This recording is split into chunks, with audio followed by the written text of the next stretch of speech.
production avec le directeur. Donc, ça ne va pas être long, hein, parce que c'est un livre qui fait 25 chapitres. Je ne vais pas résumer le livre, hein, ou bien donner, parcourir toutes les... il faut donner un peu, laisser un peu de suspense, hein, pour ceux qui vont l'acheter et qui seront intéressés. En réalité, donc voilà, je vais vous dire comment j'ai plongé dans la passion magique de l'eau à travers mon parcours. Je vais faire une petite présentation du livre. L'Afrique, je le disais tout à l'heure, face au défi de l'eau. Et malgré ces difficultés en Afrique, il y a des cas de succès, comme le Sénégal, avec deux éléments importants sur lesquels je vais revenir, qui expliquent le succès du Sénégal en matière d'accès à l'eau, les réformes qui ont été mises en place et la valorisation des TIC dans le secteur de l'eau. Et enfin, je vais essayer de tirer quelques conclusions. Alors, moi, plonger dans le secteur de l'eau, bon, je remonte un peu loin peut-être pour vous, mais déjà, nous, les Ndao, peut-être les Sénégalais qui sont ici le savent, disons, nous sommes appelés Burlep. Nous avions un ancien royaume que vous voyez ici en bleu, qui s'appelle le royaume du Namanirou, qui est au nord du Sénégal. Et en raison de la sécheresse causée par les changements climatiques, nos ancêtres ont migré. Donc, je veux dire donc que le changement climatique ne date pas de maintenant. Et que donc, véritablement, dès le XIIe siècle déjà, on voyait donc les effets de ce changement climatique. Et en fait, chez nous, il y a ce qu'on appelle les griots. Ce sont ceux qui chantent les louanges. Et nos griots à nous disaient toujours, les chevaux sont restés à Namanirou, quand on parle de nous. Et moi, je me suis toujours posé la question pourquoi nos ancêtres ont laissé les chevaux et sont partis.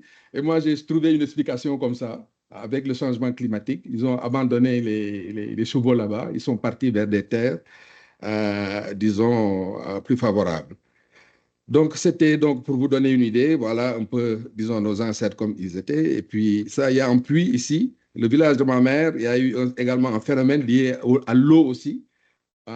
Disons, pendant un certain temps, au 19e siècle, il y a quelqu'un qui n'avait aucune connaissance théologique, qui creusait un puits et qui a fait un rêve prophétique. Et ce puits-là est devenu maintenant un puits qui fait l'objet de pèlerinage.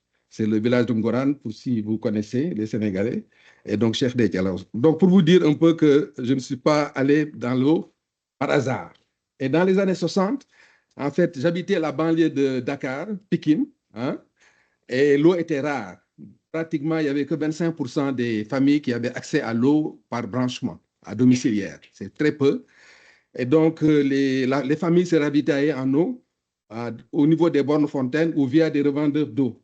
Et donc, j'ai aidé ma mère à aller chercher l'eau. Et donc, ça aussi, je crois que c'est une motivation bon, qui a fait que, donc, vous voyez les bornes fontaines comme elles sont encombrées.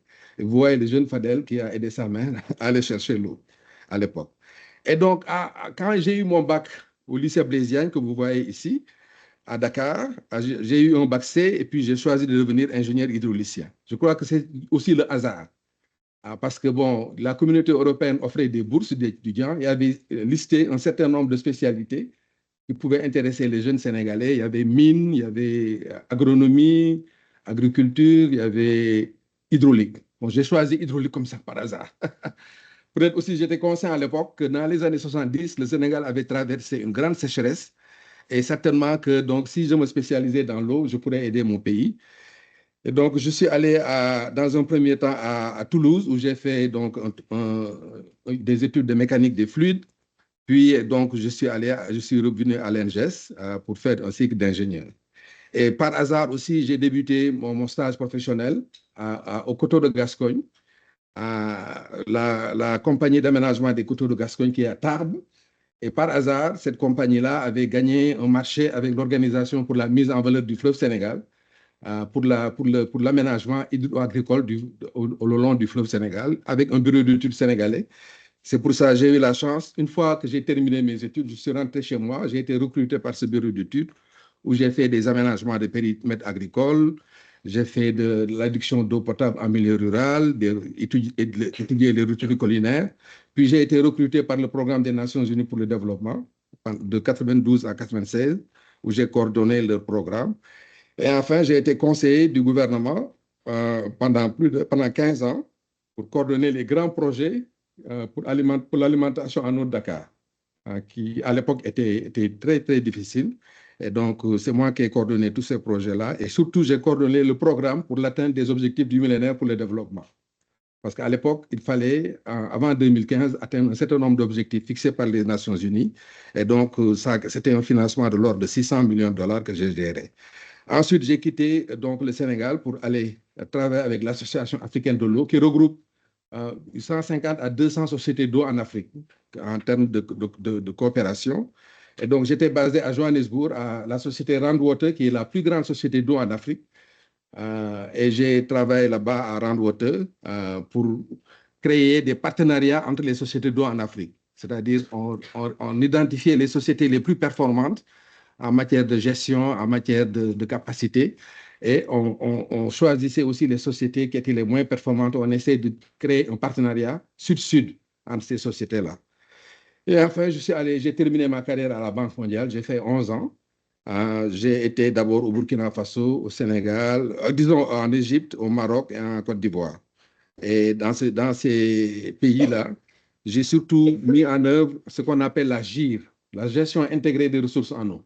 C'est vraiment la nouvelle approche maintenant qui consiste non pas seulement à considérer l'approche eau potable seulement ou l'approche assainissement, mais une approche intégrée avec donc tenant compte de tous les usages, eau potable, agriculture, énergie, pisciculture, etc. Donc, le livre comprend, comme je l'ai dit, 25 chapitres. Le livre reflète mon parcours de 40 ans en tant que spécialiste de l'eau. Ce n'est pas seulement, en fait, un témoignage sur ma carrière, ce n'est pas seulement un livre autobiographique, mais c'est aussi une réflexion sur l'importance vitale de l'eau.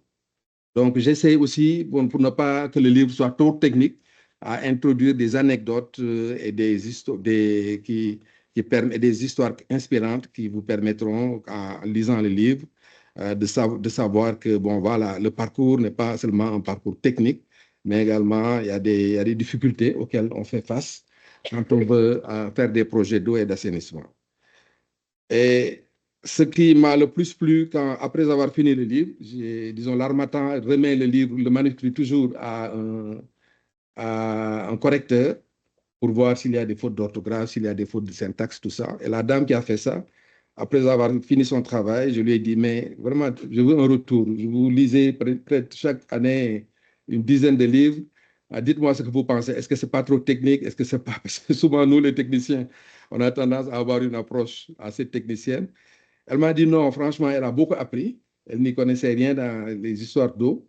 Mais en fait, elle se rend compte maintenant qu'en ouvrant son robinet et que l'eau coule, en réalité, derrière, il y a vraiment tout un mécanisme de négociation, un travail de conception pour que l'eau arrive au robinet. La même chose, quand les gens tirent leur chasse d'eau, l'eau va à la mer. Bon, ben, voilà, ils ne se préoccupent pas de tout ce qui se fait avant que l'eau n'aille à la mer en termes donc, de traitement et tout ça. Donc, donc ça, je crois que le livre devrait contribuer à renforcer un peu le plaidoyer sur l'eau pour que les gens, disons, connaissent mieux l'eau, la valeur de l'eau. Quand on ouvre son robinet, il y a des ingénieurs, il y a des ressources qui sont captées, qui sont transportées. Donc ça, c'est des coûts et c'est des efforts qui sont faits pour que les gens sachent quel est le prix réel de l'eau.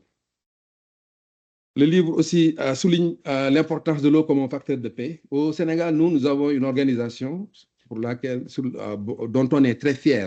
C'est l'Organisation pour la mise en valeur du fleuve Sénégal. De plus en plus, les Nations Unies, en tout cas, plaident pour la coopération internationale, transfrontalière, c'est-à-dire les ressources en eau doivent être partagées. Et nous, on a eu un président au début des indépendances qui s'appelle Léopold Sédar Senghor, qui a été suffisamment sage pour dire que le fleuve Sénégal qui coule au nord du fleuve Sénégal, entièrement sur le territoire sénégalais, n'appartient pas seulement au Sénégal. Il a dit que c'est un fleuve qui est alimenté par la Guinée, et donc on va créer une organisation pour partager les ressources. Et ça, c'est vraiment très important. Et donc, il a dit que le fleuve Sénégal maintenant est un fleuve international. Et donc, il a créé l'Organisation pour la mise en valeur du fleuve Sénégal qui regroupe le Sénégal, la Guinée, la Mauritanie et le Mali. Et ce qui est vraiment important de dire, c'est qu'en 1989, il y a eu une sorte de conflit entre le Sénégal et la Mauritanie. Et c'est cette organisation, c'est le fait de partager l'eau qui a fait que ce conflit a été évité. Donc, le partage de l'eau, c'est vraiment très important. Ce qu'on voit actuellement entre l'Éthiopie et l'Égypte, à cause du barrage de la Renaissance. C'est juste parce qu'il n'y a pas une organisation transfrontalière qui a été créée et qui gère l'eau, le Nil, pour permettre à tous d'en profiter, quoi. Parce que c'est normal que l'Éthiopie aussi profite du Nil. Et bon, malheureusement, l'Égypte qui est en aval, voilà, a posé des problèmes. Donc, je pense que la guerre est évitée maintenant, mais il faut que les États se partagent et les eaux internationales et surtout qu'il y ait des chartes de partage de l'eau. Donc, là, je l'ai dit aussi, l'eau potable doit être reconnue comme un droit pour tous. De plus en plus, on va dire que voilà, c'est normal. L'eau, c'est la vie. Et donc, l'eau potable, ça doit être un droit. Mais également, ça exige une gestion technique et financière viable et durable. C'est pour dire que donc, il faut des tarifs adéquats pour garantir l'accès à l'eau aux plus pauvres. Et donc, je l'ai dit aussi, je fais un plaidoyer sur la sécurité de l'eau pour tous les usages et l'économie circulaire. De plus en plus, effectivement, on réfléchit sur l'économie circulaire dans le secteur de l'eau. Ne pas seulement prendre l'eau, la traiter, disons, donner l'eau aux populations et puis rejeter en mer. Mais les eaux usées doivent être retraitées pour préserver l'environnement et puis également pour l'agriculture. Je crois que Israël est un exemple assez frappant dans le monde entier, l'Espagne aussi, où en Israël, par exemple, 90% des eaux usées sont retraitées dans l'agriculture et rejetées dans la nappe et reprises par les agriculteurs pour l'irrigation. Et ça, donc, c'est un état d'esprit nouveau qu'il faut avoir, le cycle de l'eau, de respecter le cycle de l'eau et traiter l'eau, les eaux usées pour différents usages.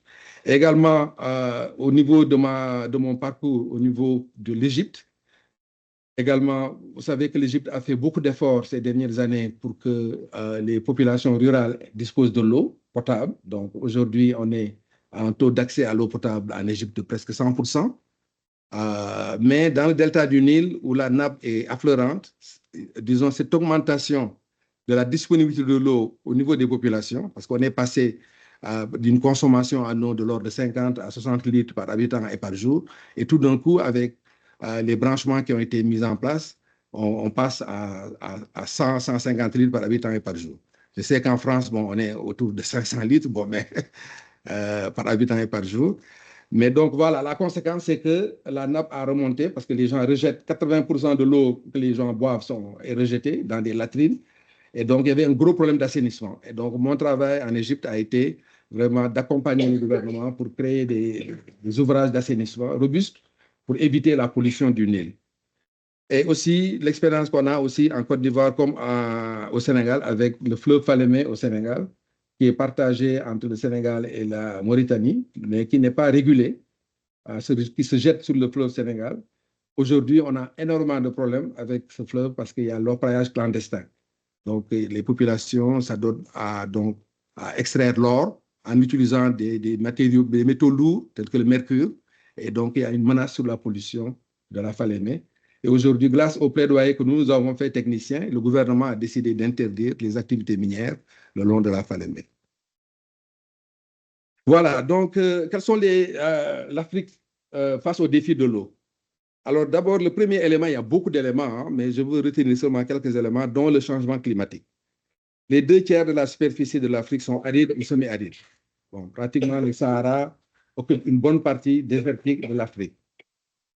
Le changement climatique aussi a provoqué une augmentation des phénomènes météorologiques imprévisibles, notamment des sécheresses et des inondations.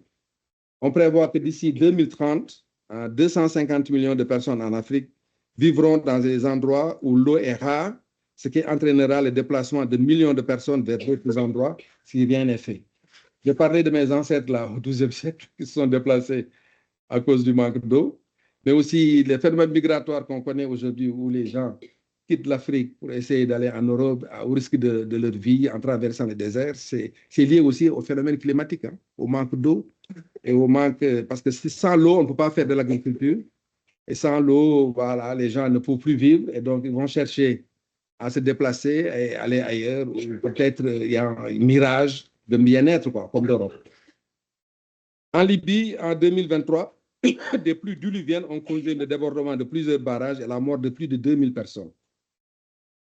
Cette année, l'hivernage de cette année a été particulièrement pluvieux et Aujourd'hui, d'après l'UNICEF, en Afrique de l'Ouest et du Centre, il y a environ 4 millions de personnes depuis le début de l'hivernage qui ont été impactées, avec au moins 500 000 personnes impactées, déplacées, et 300 000 habitations qui ont été détruites. Ici, on voit, si vous connaissez le Sénégal, il y a la ville de Saint-Louis du Sénégal qui est particulièrement impactée, avec donc, vous voyez les images, l'érosion côtière qui détruit pratiquement la plupart des habitations dans la région saint-louisienne. Et aujourd'hui, le gouvernement est en train de mettre des digues, etc., pour protéger la côte. Et toute la côte africaine, en fait, est menacée par l'érosion côtière. Ce n'est pas seulement Saint-Louis, Dakar, Mbour, la Conakry, Lomé. En tout cas, toutes ces villes côtières sont menacées si rien n'est fait parce qu'il y a une remontée de la mer liée au changement climatique. Donc, le changement climatique n'est pas en vain mot. On sent les effets dès maintenant en termes de déplacement de population. Vous voyez les images en Libye 2023, toute une ville détruite. Il y a un barrage qui a lâché. Et au Nigeria aussi, même chose, c'est la ville de Maïdougouri, c'est cette année, une ville qui est pratiquement détruite. 40% de la ville est envahie par l'eau aujourd'hui à cause d'un lâcher de barrage. Et donc ça nous interpelle, hein, vous les jeunes.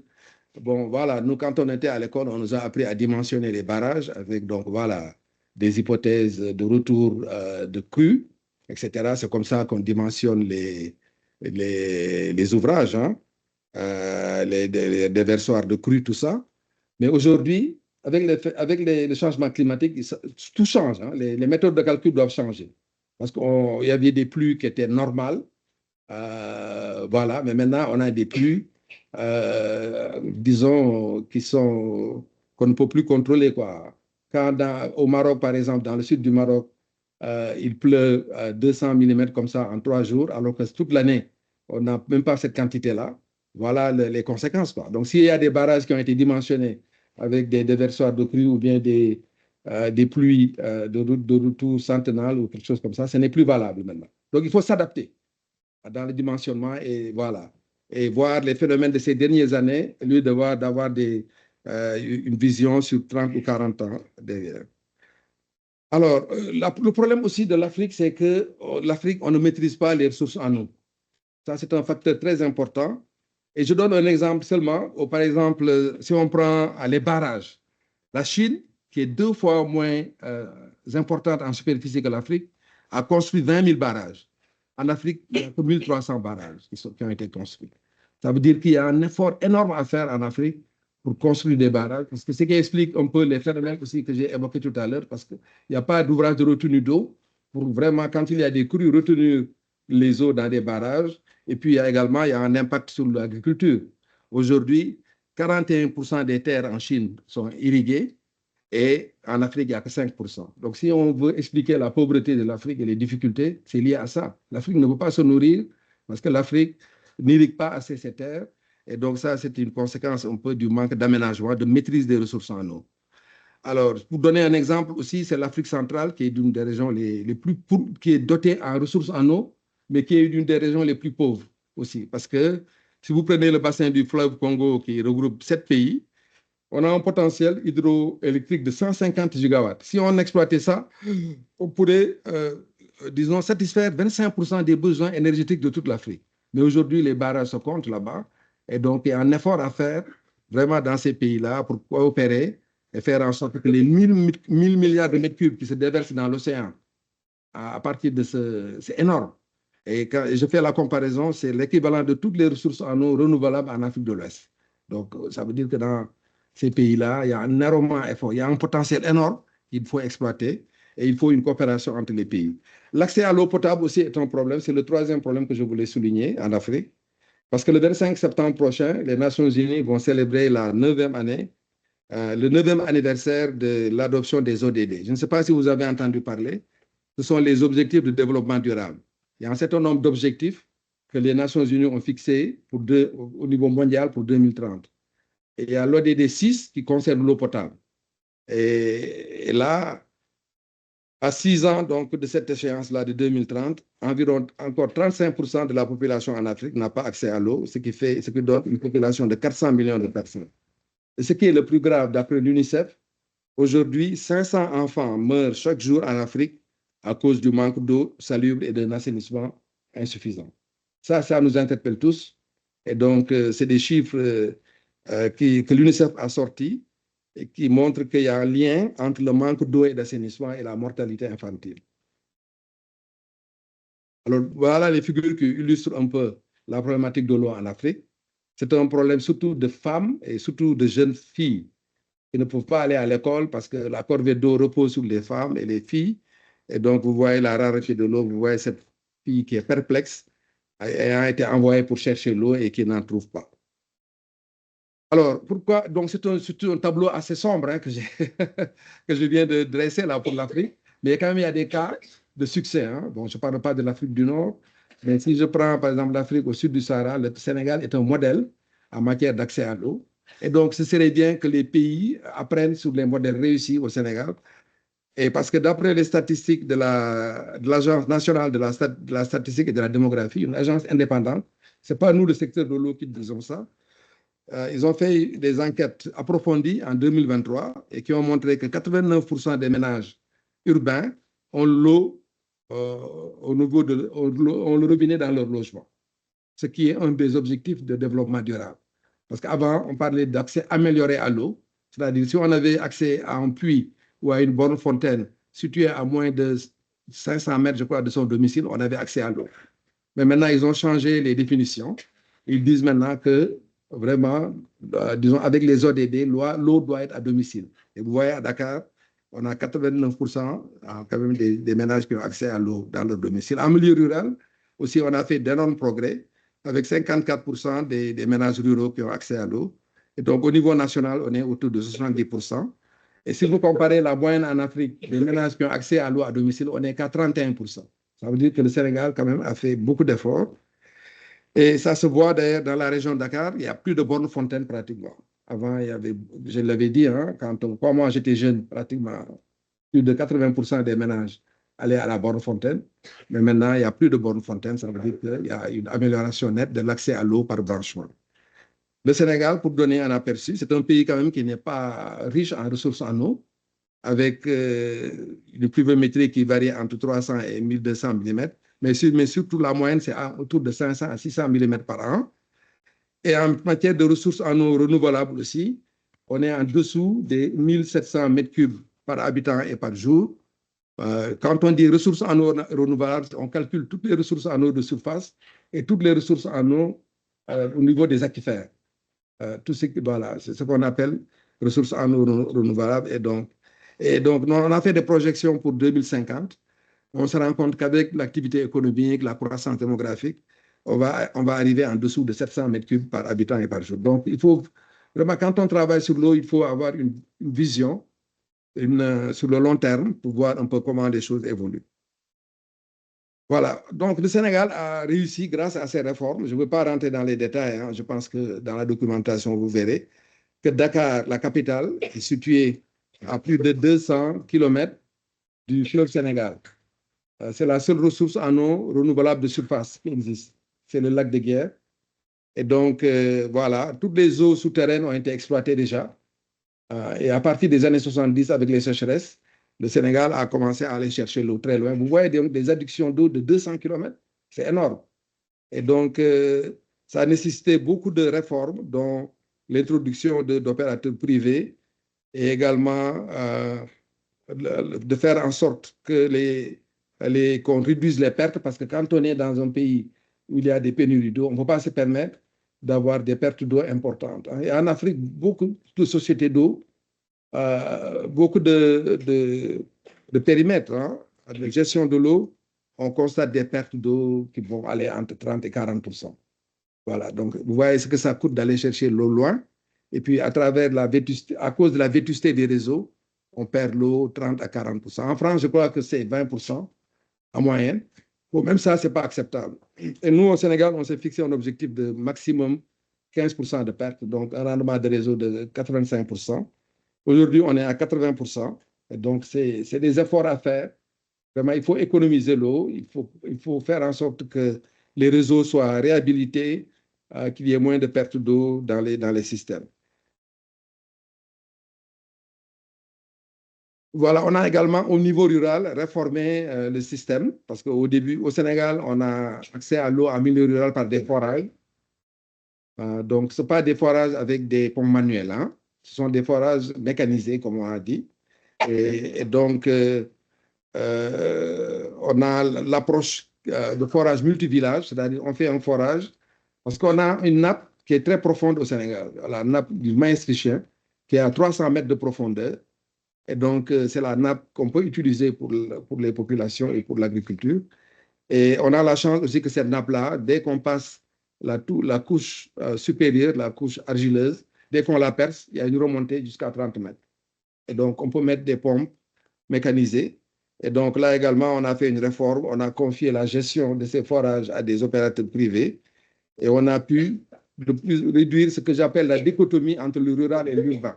Parce que pour nous, il n'est pas acceptable qu'il y ait un service moindre en milieu rural qu'en milieu urbain. Ce sont tous des citoyens et il faut faire en sorte que les ruraux ne soient pas seulement assignés à aller chercher l'eau avec des pompes manuelles, mais également qu'ils aient une bonne qualité de service. Et aussi, on a introduit la solarisation des forages. Là également, c'est en rapport avec le changement climatique. Introduire de plus en plus des panneaux solaires pour réduire un peu le risque, disons, les coûts énergétiques et l'impact carbone également. Mais on a un défi à relever au Sénégal, c'est le centre du Sénégal. Je ne sais pas d'où vous êtes originaire, d'où, mesdames, mais tout le centre du Sénégal, on a un problème de fluor. C'est la nappe qui est fluorée. On a des niveaux de fluor de 3 à 5 mg par litre, alors que ce qui est recommandé par l'OMS, c'est moins de 1,5 mg par litre. Donc, tous les habitants de cette zone-là, si vous, Kaolack, ont des dents, on peut, je ne sais pas, vous souriez, donc ça veut dire que vous n'êtes pas originaire de là-bas, mais tous, ils sont impactés par la consommation de fluor. Et on est en train de chercher des solutions hein, de transfert d'eau pour mélanger cette eau-là avec de l'eau plus douce. Mais c'est le problème qu'on a actuellement en milieu rural. Et ici, je donne l'exemple d'un opérateur qui a solarisé, qui a investi sur 32 pompes solaires, panneaux solaires pour 22,8 kW et donc et remplacer la pompe électrique existante par une pompe à vitesse variable. Et donc, les besoins de ces 23 villages qui sont polarisés par le forage sont satisfaits pour 6 heures de fonctionnement seulement. Donc, voilà. Donc, on peut introduire la technologie en milieu rural pour rendre le service meilleur. La valorisation des trucs aussi, des technologies de l'information et de la communication, je crois que c'est quelque chose qui vous interpelle parce que c'est important. On a introduit cela au Sénégal en 2005 en faisant en sorte que tous les ouvrages soient géolocalisés sur une plateforme qu'on a appelée la plateforme M-Water. Et donc, l'avantage, c'est que on a accès aux bases de données sur les infrastructures et les projets. Parce qu'avant, le gros problème qu'on avait, on n'arrivait pas à recenser. Et vous verrez, si vous travaillez dans les pays en voie de développement, le gros problème qu'on a, c'est le problème du recensement des ouvrages. C'est-à-dire, voilà, on ne connaît pas les ouvrages, tout n'est pas centralisé, parce que c'est les villages, c'est loin, on ne sait pas quel est leur état de fonctionnement. Et donc, avec les nouvelles technologies, avec un PDA maintenant, vous vous déplacez, vous pouvez géolocaliser le village, voir s'il fonctionne. Et donc, ça, c'est un avantage énorme. Et c'est ce qu'on a fait au Sénégal. Et on a utilisé une plateforme que nous avons appelée M-Water, qui a consisté à collecter et restituer les données d'inventaire. Donc, on a inventorié tous les ouvrages en milieu rural. On a cartographié les ouvrages en utilisant des PDA. Et on a géoréférencé et documenté tous les équipements. Et on a mis en place un système de suivi et évaluation. Ce système qui a été testé au Sénégal a été utilisé aussi après au Niger, au Bénin et dans d'autres pays africains. Voilà. Donc, moi-même, j'ai écrit un ouvrage quand j'étais à la Banque mondiale en 2015, parce que je m'intéresse beaucoup aux nouvelles technologies, que j'ai appelé Études sur la valorisation du potentiel des TIC dans le secteur eau et assainissement et hygiène. Vous pouvez le télécharger. Hein. C'est en anglais, c'est en français. Si vous pouvez le télécharger sur le site de la Banque mondiale, il n'y a aucun problème, c'est disponible. Et donc là, je cite un peu 3 exemples qui montrent que vraiment les TIC, il y a un avantage à les utiliser Et ça, pour l'Afrique, parce que vous vous rendez compte, en Afrique, on n'a pas un réseau filaire comme chez vous. Donc mais la chance qu'on a, c'est que 80-90% de la population a un téléphone portable. Et donc, pour nous, c'est un avantage énorme. C'est pourquoi on a développé des solutions qui sont adaptées à notre situation. Et donc, par exemple, pour faire la cartographie des ouvrages au Libéria, dans un pays où il n'y a pas de route, qui est très, où bien les villages sont très éloignés, on a pu faire une cartographie rapide des points d'eau. Ça nous a permis de gagner presque 6 mois à 1 an par rapport à un travail manuel qui se faisait avant. Et donc, l'avantage aussi, c'est qu'on réduit les erreurs manuelles et on facilite le transfert des données. Et aussi, les TIC aussi permettent d'optimiser les opérations et les coûts. La société d'exploitation des eaux au Sénégal a réussi, je l'ai dit tout à l'heure, à vraiment améliorer sensiblement le rendement des réseaux en utilisant ce système-là. C'est-à-dire, s'il y a des fuites d'eau qui sont signalées sur le réseau, avoir la capacité d'intervenir très rapidement avec des camions géolocalisés pour les interventions. Et donc ça, c'est vraiment important, avec un cockpit qui signale tout de suite le problème de fuite d'eau pour intervenir assez rapidement. Parce qu'avant, le temps qu'on signale la fuite d'eau, le temps qu'on intervienne, qu'on localise là où elle est à la fuite, qu'on mette les équipes en marche pour aller au niveau du magasin, prendre l'élément qu'il faut. Alors que là, maintenant, dès la localisation, dès que le technicien est là, il identifie tout de suite là où il y a le problème, quelle est la pièce qu'il faut changer. Le camion est géolocalisé et va dans le magasin du plus proche pour récupérer la pièce. Et donc, on peut réparer les fuites beaucoup plus rapidement. Et donc, un élément aussi qui est unique en Afrique, ce sont les paiements électroniques. Vraiment, moi, là, quand j'étais en Égypte ou en Côte d'Ivoire, loin de mon pays, toutes les factures d'eau de ma maison sont payées sur mon téléphone, à partir de mon téléphone. Et en Afrique, disons, le problème qu'on a, c'est que ce qu'on appelle de manière peut-être un mot que la bancarisation, c'est-à-dire que le taux de bancarisation est très faible. C'est-à-dire que dans nos pays, vous n'avez que 20% de la population qui a un compte bancaire. Aussi, c'est presque 100%, tout le monde a un compte bancaire. Et donc, qu'est-ce que ça fait? Ça fait que les gens, quand ils vont payer, par exemple, leur facture d'eau, bon, avant, on avait des queues énormes. Donc, les gens perdaient beaucoup de temps. Vous devez payer une facture d'eau de 10 000 francs CFA, mais vous pouvez perdre 2 heures ou 3 heures de temps pour aller faire la queue pour payer à la société d'eau. Alors que maintenant, voilà, ça prend quelques secondes. Vous mettez de l'argent sur votre compte Orange Money ou compte Wave, hein, et puis vous payez vos factures. Bon, c'est vrai, ça nous facilite vraiment la tâche. Et ça a été introduit au Kenya avec M-Pesa. Et maintenant, c'est généralisé partout. Les factures d'eau, d'électricité, toutes les transactions maintenant se font avec les paiements mobiles. J'ai été étonné de voir qu'en France ici, pratiquement les gens ne connaissent pas. Alors que chez nous, c'est vraiment systématique maintenant. Alors, le mot de la fin, c'était juste pour vous donner une idée. Je pense que je n'ai pas été trop long. Je voulais donner un peu de chance pour qu'on discute et échanger. Donc, je pense qu'il y a une question de passion. Je pense que quand on travaille dans un secteur comme ça, il faut avoir la passion. Et la passion, on est récompensé sur le terrain. Dans le livre, d'ailleurs, je le dis, en Côte d'Ivoire, quand on a apporté l'eau dans un village, donc Borne-Fontaine seulement, c'est même pas un branchement à domiciliaire. On s'est rendu compte, bon voilà, il y avait une dame qui était là, qui m'a regardé avec vraiment avec un sentiment de satisfaction qui était extraordinaire. Je relate ça dans mon livre et ça fait plaisir, quoi. Ça veut dire que tous les efforts qu'on fait en amont pour négocier les projets, pour recruter des entreprises, réaliser les travaux et tout, et quand on voit qu'au bout du compte, voilà, on amène la vie, parce que la dame m'a dit, vous nous avez apporté la vie. Parce que quand elle a vu l'eau jaillir avec une forte pression, à 2 pas de chez elle, alors qu'elle était obligée de chercher l'eau des fois à 5-6 km, c'est extraordinaire, quoi. C'est ça qui valorise notre métier, en fait.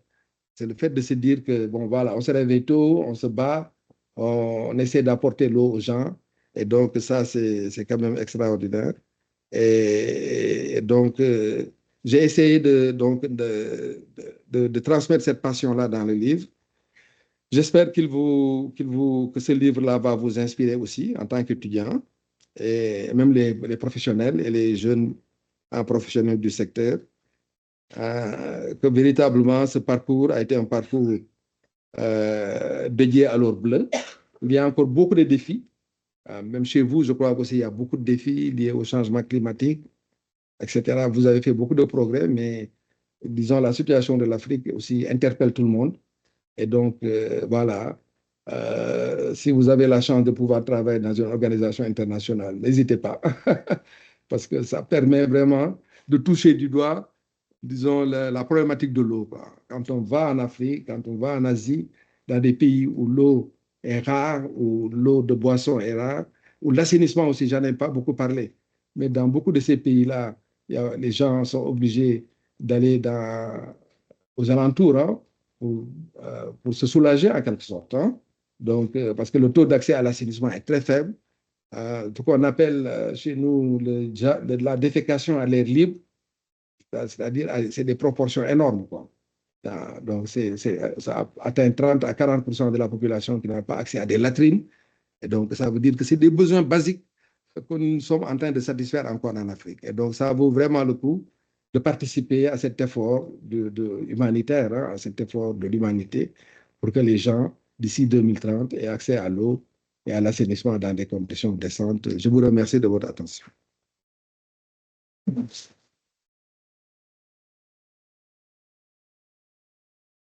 Voilà.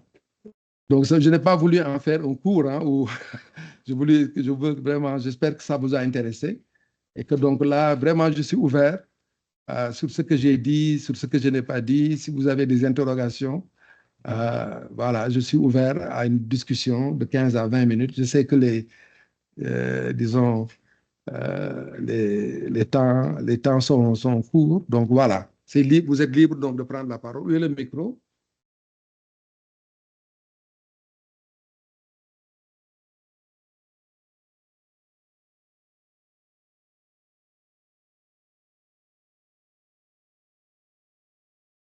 Ouais. Il y a des questions. Ça marche? Mhm. Et là? Ouais. Voilà, ça marche.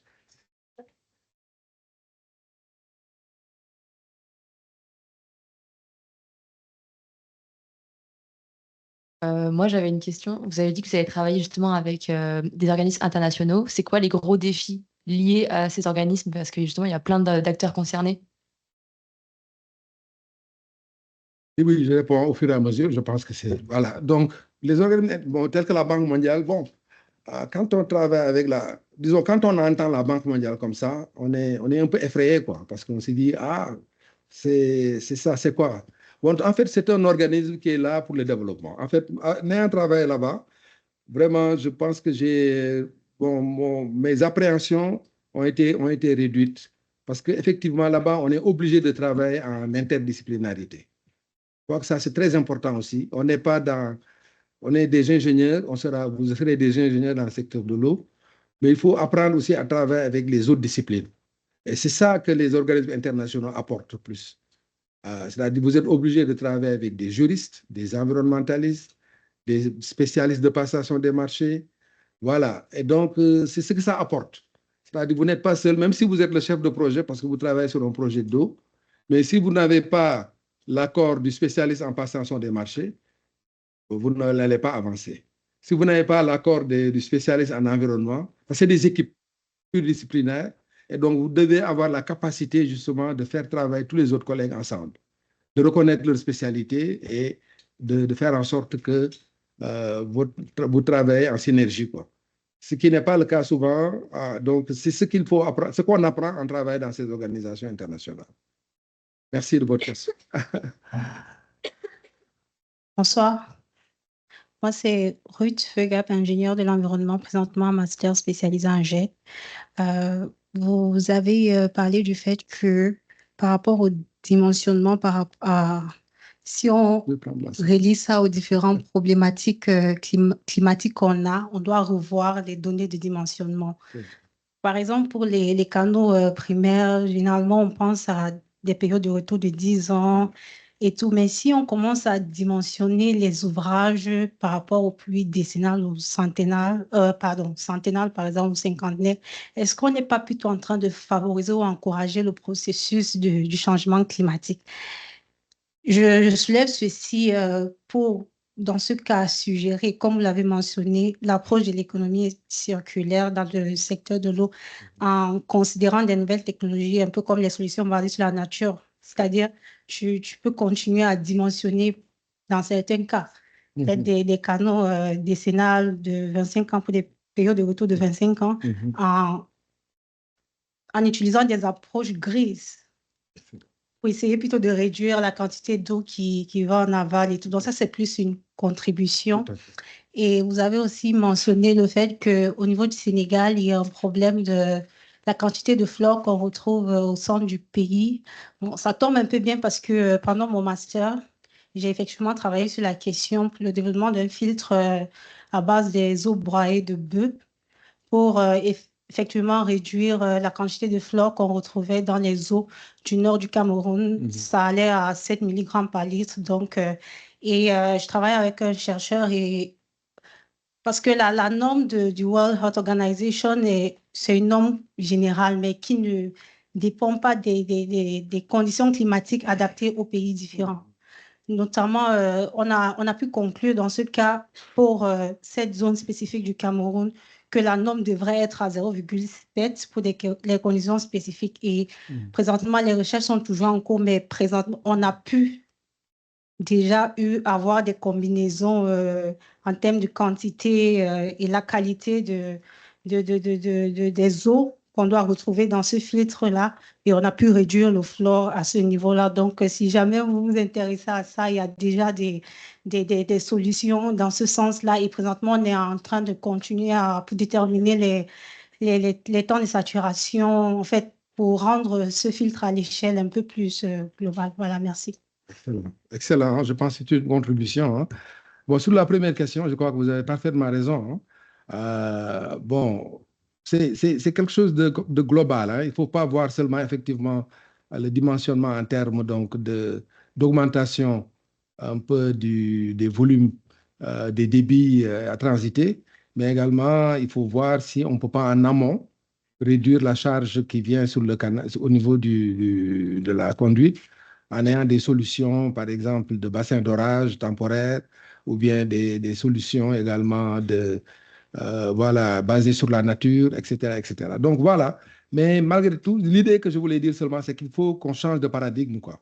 Et que maintenant, effectivement, il faut prendre en compte le changement climatique parce qu'apparemment, disons, et puis, il y a un phénomène extraordinaire, c'est l'urbanisation aussi, qui fait que les coefficients d'écoulement qu'on calculait sont très différents. Et donc, et ça, c'est paradoxal dans nos pays. En fait, avant, les maisons, je ne sais pas si vous avez habité dans des HLM ou dans des SICAP, il y avait toujours une cour.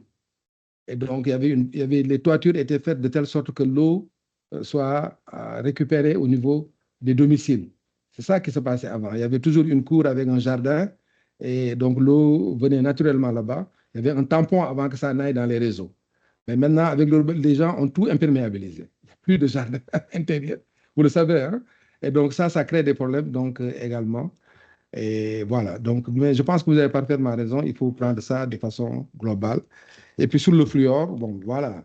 Ça, c'est un problème énorme qu'on rencontre. C'est un problème de santé publique. Hein. Ce n'est pas seulement l'effet sur les dents, mais il y a un effet également sur les os, voilà, et tout. C'est très dangereux. Et donc, nous, on est en train de vraiment trouver une solution de transfert d'eau, quoi.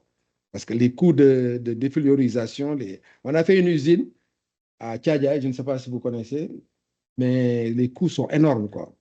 C'est-à-dire, pour enlever le fluor, les coûts sont énormes. Hein. On avait des coûts qui sont presque 8 fois supérieurs aux coûts de production normale de l'eau. Donc, voilà, c'est très, très difficile. Donc, la seule solution, vraiment, c'est de trouver des sources alternatives et faire des transferts d'eau. Mais c'est bien aussi de tester à l'échelle des villages ou à l'échelle, à une petite échelle, des solutions comme vous l'avez dit. D'autres questions? Euh, Pourquoi je ne veux pas? Merci. Donc, Adrien Wanko, enseignant-chercheur à l'NGF. Merci d'avoir partagé avec nous votre passion, voilà, pour les sujets que vous avez traités au niveau international. Alors, j'ai une question au sujet de... Vous avez parlé d'un des succès de ce qui a été fait au Sénégal en parlant de l'organisation de la mise en valeur du fleuve Sénégal. Et vous avez même parlé de la charte du partage de l'eau. Selon vous, si on devait enseigner la diplomatie de l'eau dans les écoles, quels seraient les grands principes de cet enseignement de diplomatie de l'eau? Parce que je pense que les prochaines défis, en tout cas, les prochaines crises majeures qui guettent ce monde, c'est autour de l'eau. On voit aujourd'hui des conflits. Vous avez évoqué le partage des eaux du Nil, où on a risqué un conflit entre l'Égypte et l'Éthiopie. Et ceci peut venir du fait qu'il manque des enseignements sur la diplomatie de l'eau. Et donc, je suis intéressé par cette charte de partage de l'eau. Est-ce que vous pouvez nous en dire plus? Et quels pourraient être les contenus d'un enseignement sur la diplomatie de l'eau?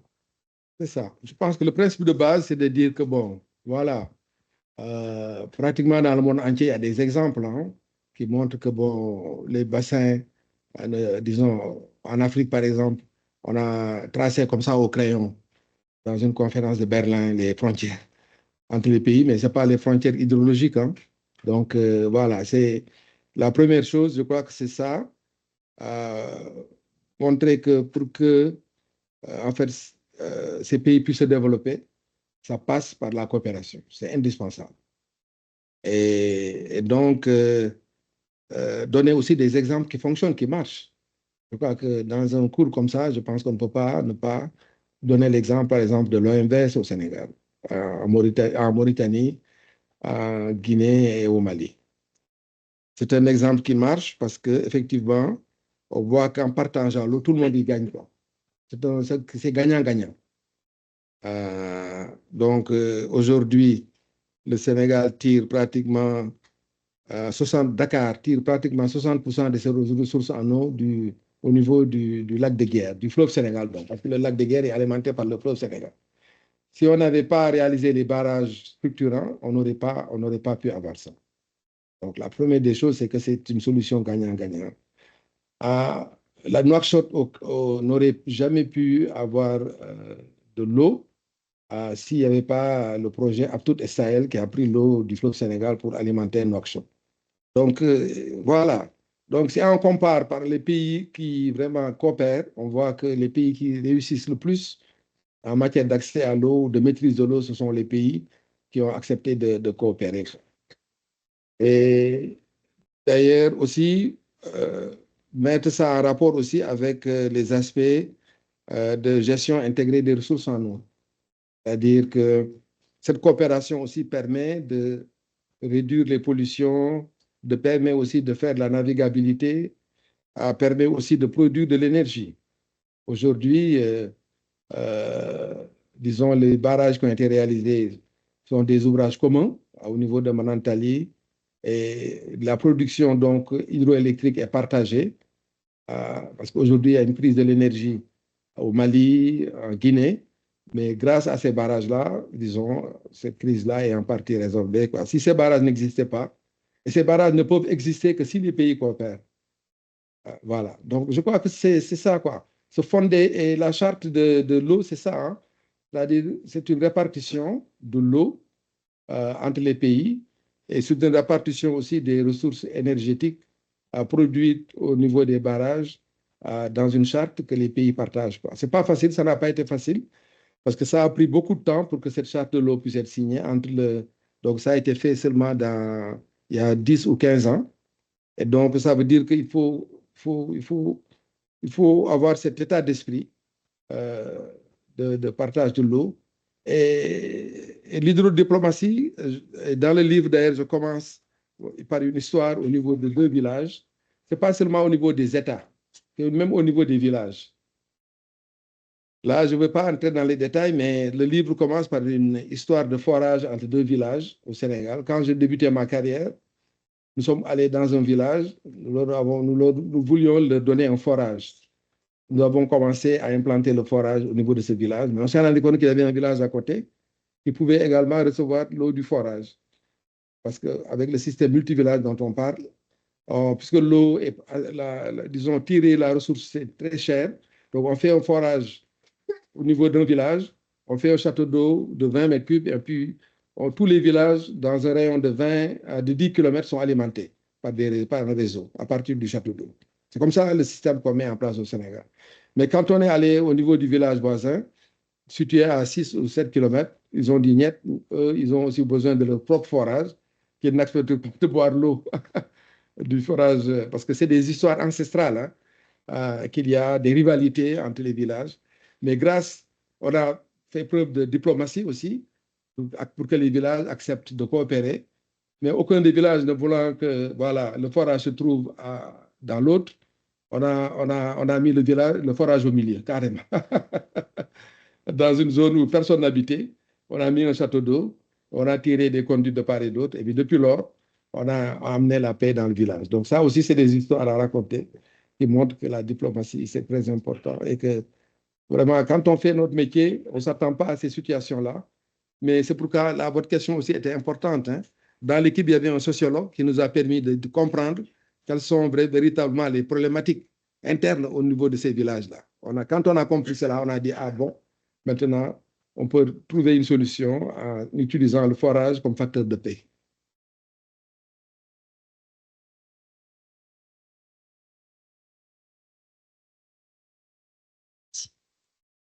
Bonsoir, déjà je tenais à vous féliciter pour votre parcours, c'est super inspirant et vous avez vraiment amélioré les conditions de vie de beaucoup de personnes.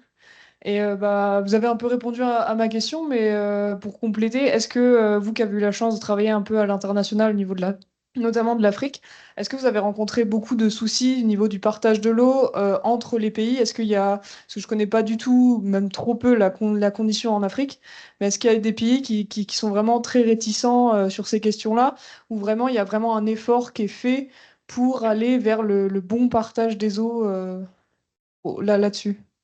Oui, oui, je pense que de plus en plus, hein, les pays sont conscients de cela. Bon, il y a des pays qui ont bien avancé, d'autres moins. Si on prend l'exemple, par exemple, le plus connu, hein, c'est quand j'ai travaillé en Égypte, l'Égypte qui se trouve en aval, qui brandit des droits sur l'eau qui datent des années 50, dit qu'on ne doit pas toucher. Ils ont construit le barrage d'Assouan, que j'ai visité d'ailleurs. Bon, ben voilà, et l'Égypte, bon, si vous voyez l'Égypte, sans le Nil, l'Égypte n'existe pas. On dit que l'Égypte est un don du Nil. Et voilà, mais avant d'arriver là, le Nil traverse pratiquement 14 pays, voilà, qui ont besoin aussi d'utiliser cette ressource en eau en amont. Donc, on ne peut pas faire autrement que de coopérer, quoi. Et bon, quand l'Éthiopie aussi, qui est un pays pauvre, etc., qui a des besoins d'énergie, a décidé de faire son barrage sur un des affluents les plus importants du Nil, ça crée beaucoup de problèmes. Ça fait 10 ans, 15 ans. Bon, mais l'Égypte a profité de la situation en Égypte, là, en 2015, où il y avait, 2012, où il y avait de l'insurrection, etc., pour foncer et faire son barrage de la Renaissance. Aujourd'hui, c'est un fait accompli. Mais il n'empêche, moi, bon, à un moment donné, on a brandi la guerre, que l'Égypte allait bombarder le barrage, tout ça. Ils ne l'ont pas fait. Bon, ils ne le feront pas d'ailleurs.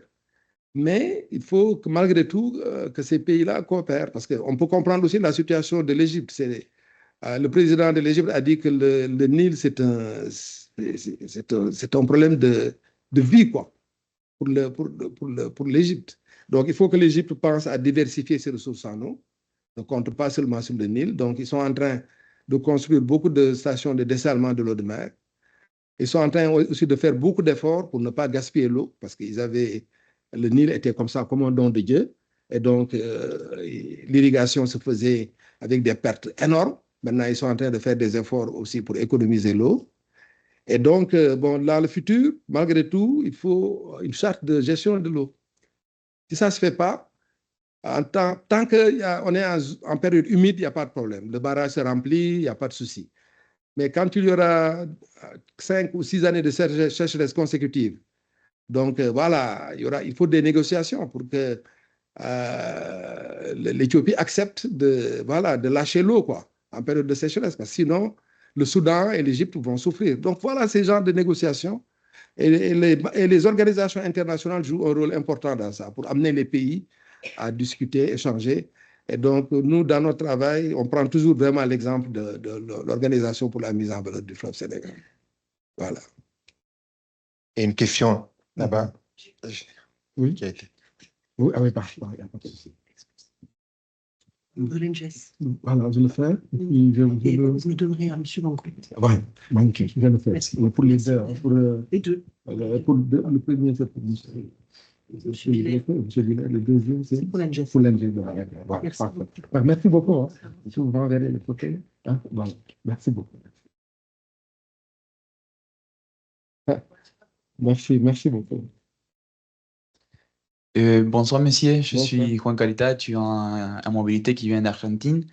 Et l'Argentine, c'est le 7e pays plus grand du monde. Et comme vous êtes allé par beaucoup de pays dans l'Afrique, et j'aimerais savoir, en termes de surface du territoire, quels sont les principaux défis que les pays plus grands en termes de surface ont en termes d'organisation de l'eau? Je sais par exemple qu'il y a des pays qui sont plus grands comme l'Algérie, la Mauritanie, par rapport à des pays qui sont plus petits comme le Togo, Gambia. Mhm. Si la surface, la taille d'un pays, c'est important pour l'organisation de l'eau. Oui, de manière générale, je pense que, bon, en tout cas, les petits pays, comme je dis, comme le Sénégal, par exemple, c'est un petit pays, hein, de 100 000 km², réussissent mieux que les grands pays. Hein. Si vous prenez la RDC, la République démocratique du Congo, c'est peut-être la taille fait que c'est plus difficile à résoudre parce que les villages sont éloignés et donc, voilà, c'est beaucoup plus difficile. Il y a pas, les routes aussi, il n'y a pas assez de routes. Alors que quand le pays est petit, quand même, on peut interconnecter plus facilement. Hein. Je pense que ça, c'est l'avantage peut-être des petits pays, hein, comme que le Togo. Mais vous parlez d'Argentine, l'Argentine aussi a servi beaucoup d'exemples hein, en matière de réforme. Hein. Parce qu'au moment donné, Buenos Aires a été confronté à énormément de problèmes d'eau. Ils ont fait appel à un opérateur privé. Je pense que c'était Suez, je crois, qui est venu. Mais bon, l'expérience n'a pas duré. Quoi. Parce que souvent, quand vous faites appel à un opérateur privé qui vient en termes de concession, et ça, même dans le livre, j'aborde cette problématique, quoi. Concession ou affermage. Vous allez entendre beaucoup parler de ça. C'est-à-dire que, bon, il y a trois façons de gérer les sociétés d'eau. Soit vous faites des sociétés d'eau publiques. Voilà, il n'y a pas de privé, c'est les nationaux, c'est le pays qui contrôle tout. Soit vous apportez le secteur privé qui amène un peu l'expérience en matière de gestion. Mais vous dites que le secteur privé n'investit pas. En France, par exemple, c'est le cas. Pratiquement, les municipalités ont signé des contrats d'affermage où les sociétés privées viennent pour exploiter l'eau seulement. Mais le réseau, tous les ouvrages appartiennent à la municipalité. Voilà. En fait, la société privée n'investit pas parce que ça coûte très cher, etc. Et il y a une troisième forme de contrat entre les privés et le public, c'est la concession. Et tout ça, j'ai décrit ça très bien dans le livre. La concession, maintenant, c'est de dire, vous venez avec vos financements, vous réalisez les ouvrages, et ces ouvrages-là vous appartiennent tant que vous êtes là en train d'exploiter un peu les ouvrages. C'est ce qu'on appelle en anglais BOT, Build, Operate, Transfer. Au bout de 30 ans, vous devez rendre les ouvrages dans un bon état de fonctionnement. Vous avez déjà amorti vos financements. Voilà les trois modèles qui existent.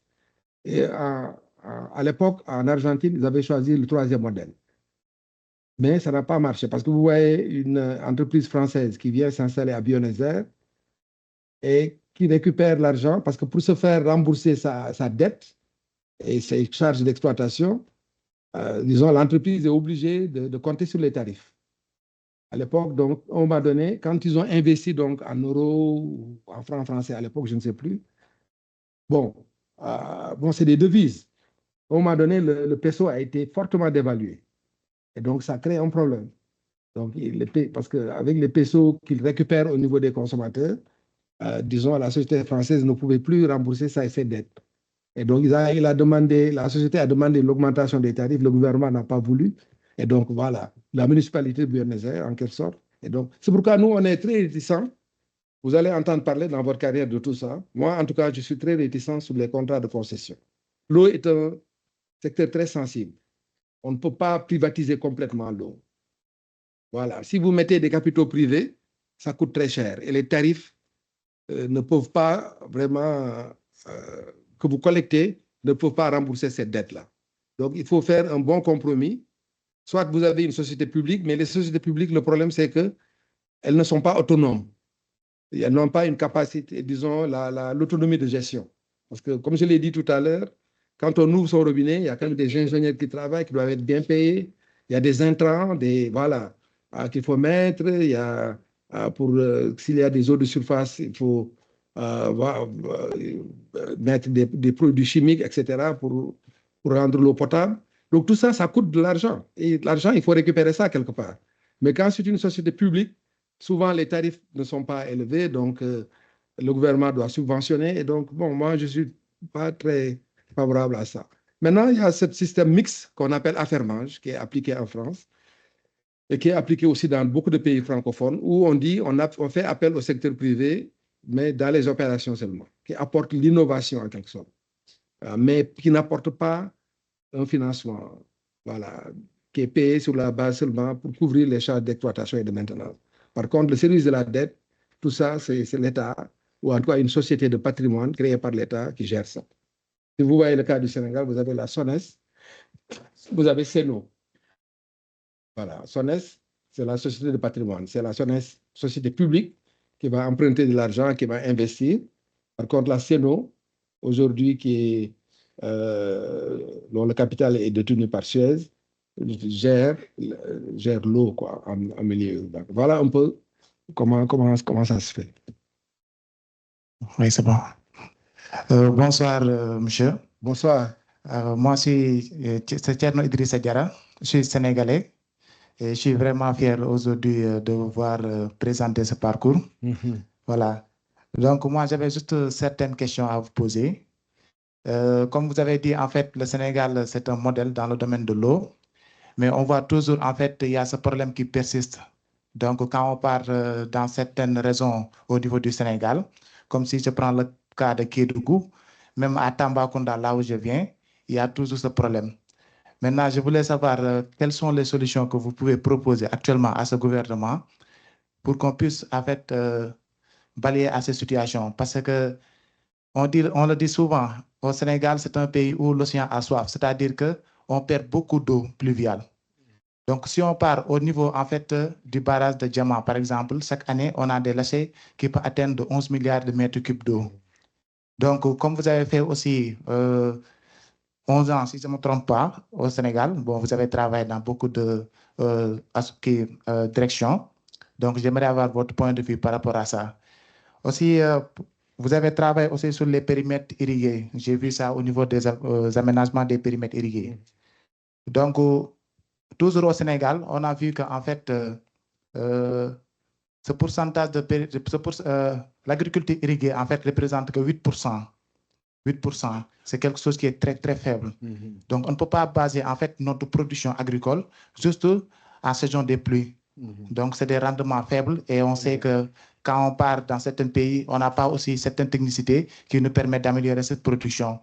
En tant qu'expert dans le domaine d'eau, que proposer toujours à ce gouvernement qui est là pour améliorer ce pourcentage d'agriculture irriguée afin que tout le monde puisse émerger et se développer en quelque sorte, quoi. C'était ces deux questions que j'avais. Et je suis vraiment content de voir un Sénégalais, d'avoir ce bel parcours. Vraiment, je veux faire comme vous. Voilà. Et Inch'Allah, j'espère que je On doit vais l'applaudir, hein? Merci. Hein? Bon, voilà. Monsieur Diarra, voilà, mais c'était ça l'objectif, hein, de partager, hein, pour inspirer des gens jeunes comme vous. Et donc, d'ailleurs, les questions que vous posez, c'est des questions très pertinentes, hein, et on vous attend, hein, pour, pour apporter des solutions. Mais je crois que le gouvernement déjà est conscient de ça. Et les deux questions sont liées, hein. C'est-à-dire, quand vous posez la question sur les pertes d'eau énormes qu'il y a au niveau du barrage de Yama, donc 11 milliards de mètres cubes. Mais il faut faire attention aussi, hein. Bon, les 11 milliards de mètres cubes, il y a ce qu'on appelle aussi le débit sanitaire, hein. C'est-à-dire on ne peut pas considérer que tout ce qui va à la mer est perdu, hein. C'est nécessaire aussi pour l'environnement, hein. Donc, bon, c'est juste un petit bémol que je voulais mettre là-dessus. Mais aujourd'hui, bon, ils ont inventé la notion des autoroutes de l'eau. Ils en parlent de plus en plus, c'est-à-dire faire des transferts d'eau d'une zone à l'autre. Et je crois que c'est une très bonne initiative. Et si vous regardez ce qui s'est passé, vous parlez de Kédougou, et Kédougou, c'est vraiment un bon exemple parce que c'est une zone de socle. C'est la partie du Sénégal où l'eau est la plus rare. Disons, la nappe, vous avez des débits dans le socle, hein, de l'ordre de 2 à 5 mètres cubes seulement. Contrairement au reste du Sénégal où, comme je l'ai dit tout à l'heure, avec le maastrichtien, la nappe profonde, là, vous pouvez avoir des débits jusqu'à 200 mètres cubes. Vous voyez la différence.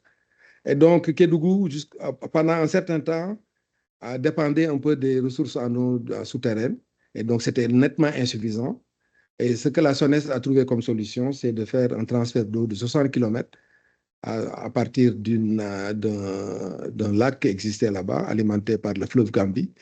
Et donc, voilà le genre de solution qu'il faut mettre en œuvre, quoi. Mais je crois qu'ils sont très conscients de ça. Et aujourd'hui, le ministre de l'eau ne veut pas travailler en seul. Le ministre de l'eau travaille en étroite synergie avec le ministre de l'Agriculture. Parce qu'effectivement, vous avez raison, hein, quand on n'a que 8% des terres irriguées, voilà, on ne peut pas avoir d'autosuffisance alimentaire, hein. Dans une bonne partie du Sénégal, disons, les paysans ne travaillent que 3 mois sur 12 ans. Après l'hivernage, il n'y a plus d'eau. Et donc, voilà. Donc, ça, c'est un problème énorme. Et donc, je pense que vous touchez du doigt là. Disons, la solution d'avenir, c'est que le ministère de l'eau et le ministère de l'Agriculture travaillent ensemble pour la maîtrise de l'eau. Alors, vous avez parlé des... Bonjour, pardon. Merci pour la présentation. C'était vraiment super intéressant Merci. et très enrichissant. Vous avez parlé des objectifs du développement durable et notamment de la charge, de la tâche de l'eau au niveau des femmes et des filles. Est-ce que l'amélioration du taux de raccordement à l'eau potable des populations a entraîné manifestement un plus grand taux d'alphabétisation chez les filles, notamment?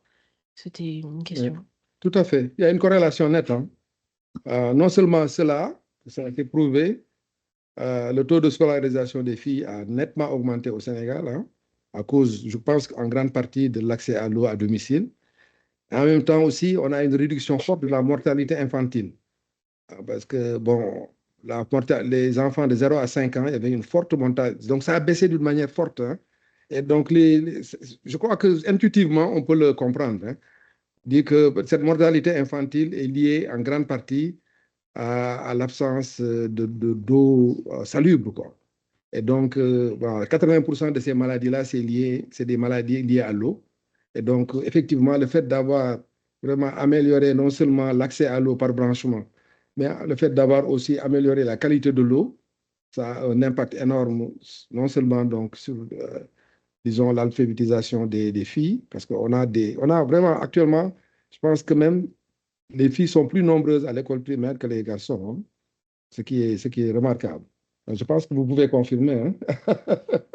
Voilà, mais j'aimerais bien vous entendre aussi, hein. Vous êtes un peu timide, mais mes parents sénégalaises, là, dites un mot, quoi, pour me faire plaisir, hein.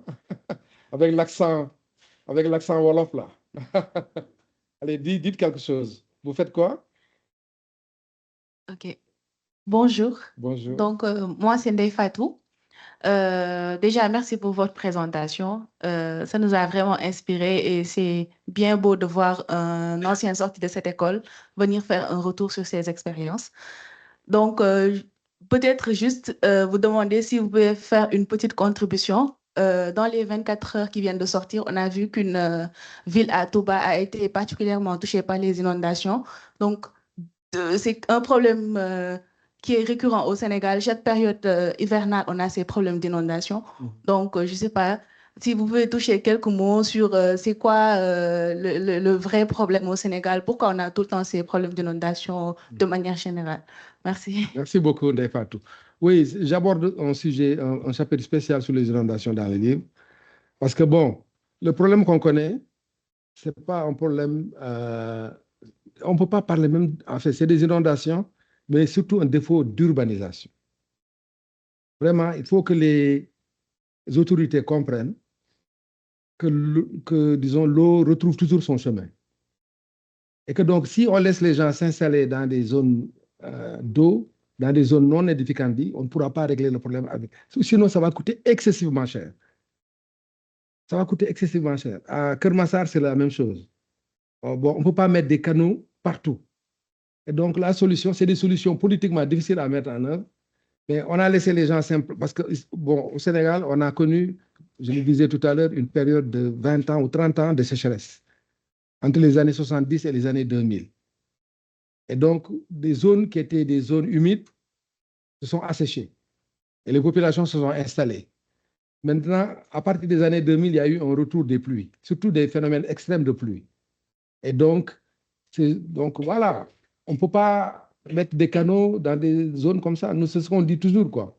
C'est-à-dire, nous, on est un peu gênés en tant que techniciens parce que, bon, on peut mettre des canaux, mais ce n'est pas ça la solution. Ou bien même des bassins à l'intérieur de ces villages, de ces villes-là. Pour Touba, c'est la même chose. Touba, vraiment, on a laissé cette ville se développer d'une manière anarchique, quoi. Donc, il y a déjà le problème de l'eau potable, qui est un problème énorme. Et maintenant vient s'adjoindre le problème de l'assainissement. C'est une ville religieuse, Touba, si vous ne connaissez pas, mais qui a pratiquement phagocyté tous les villages alentours, qui a connu une croissance extraordinaire, quoi. Dans les années 80, cette ville, c'était quoi? 100 000, 200 000 habitants. Mais maintenant, c'est 3 millions d'habitants. Hein? C'est énorme, quoi. Donc, et puis, on n'a pas anticipé. Il n'y a pas de plan d'urbanisme de détail. Vraiment, c'est extraordinaire. Donc, voilà un peu moi, le problème, c'est qu'il faut prendre les choses en main, évacuer les zones de passage d'eau et déloger les populations et les mettre dans des endroits. Et puis maintenant, vraiment mettre des canaux sur ces zones basses pour évacuer les eaux vers les exutoires naturels. C'est la seule solution. Et aussi, à Dakar, faire en sorte que l'ONAS, qui est l'Office de l'assainissement, puisse avoir son mot à dire sur les plans de lotissement. Parce que aussi, bon, le foncier coûte très cher. Les gens ont des permis d'occuper, mais souvent ignorent l'aspect assainissement. Ça coûte cher. Si on prend en compte tous les VRD dans un projet immobilier, effectivement, bon, les promoteurs ont tendance à négliger cela. Et donc, ce qu'on a préconisé, ce que je préconise dans le livre, c'est que, par exemple, l'Office de l'assainissement ait son mot à dire sur chaque plan de lotissement pour prendre en compte vraiment les besoins d'assainissement, de gestion des eaux pluviales. Donc voilà, hein, c'est peut-être pas très satisfaisant, mais, mais en tant que technicien, nous, vraiment, on est un peu gênés de voir ces situations récurrentes se poser. Mais la solution, c'est que l'eau reprend son chemin et que donc, voilà, si on veut régler ces problèmes d'inondation, il faut vraiment restaurer les voies naturelles d'eau, quoi. C'est indispensable. Si je me permets un tout petit commentaire pour confirmer vraiment ce qui est dit. Au côté du Nord, justement, on se rend compte ici que l'urbanisation accélérée et son corollaire qui est l'imperméabilisation des surfaces, voilà, engendre ces phénomènes d'inondation. Aujourd'hui, nous travaillons, par exemple, en tant que laboratoire de recherche avec la ville de Strasbourg pour favoriser la désimperméabilisation des milieux urbains de façon à ce que l'eau retrouve son chemin et s'infiltre dans les milieux. Exactement. Voilà. S'il n'y a pas d'autres questions, vraiment, je vous remercie. Ceux qui sont intéressés pour acheter le livre, bon, je sais que les étudiants ne sont pas très riches, mais bon, il est là, c'est disponible à 25 €. Je pourrais vous faire une dédicace. Sinon, vous pouvez attendre, disons, je peux vous envoyer un lien pour télécharger la version électronique sur un site payant aussi, quoi. Mais si ceux qui veulent